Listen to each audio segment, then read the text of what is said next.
माया बड़ी थी, शांत और जिम्मेदार, जबकि दिया छोटी थी, चंचल और सपनों की दुनिया में जीने वाली।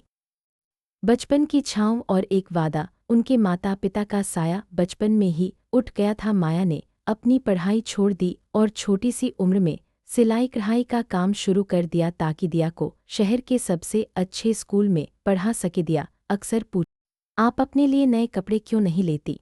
माया मुस्कुराकर कहती, जब तू बड़ी अफसर बन जाएगी तब मैं रेशम की साड़ियाँ पहनूंगी, अभी तेरे सपनों का पूरा होना जरूरी है। वक्त का पहिया साल बीतते गए। माया ने दिन रात एक करके दिया को डॉक्टर बना दिया। दिया की शादी एक अमीर परिवार में हो गई और वह शहर जाकर बस गई। शुरू शुरू में तो दिया हर हफ्ते फोन करती थी, लेकिन धीरे धीरे उसकी कॉल कम होने लगी। माया अब भी उसी पुराने गांव के घर में रहती थी।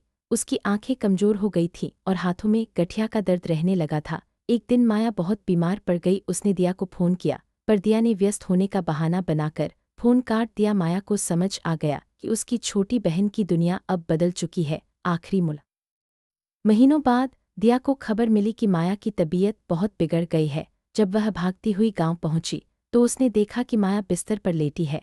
उसकी सांसें उखड़ रही थी। दिया को देखते ही माया की आंखों में चमक आ गई। उसने कांपते हाथों से तकिए के नीचे से एक पुरानी मखमली पोटली निकाली और दिया को थमा दी। ये क्या है दीदी? दिया ने रोते हुए पूछा। जब दिया ने पोटली खोली तो उसमें सोने के कंगन और कुछ पैसे थे, साथ में एक छोटी सी चिट्ठी थी। मेरी प्यारी गुड़िया, तू कहती थी ना कि मैं अपने लिए कुछ नहीं लेती।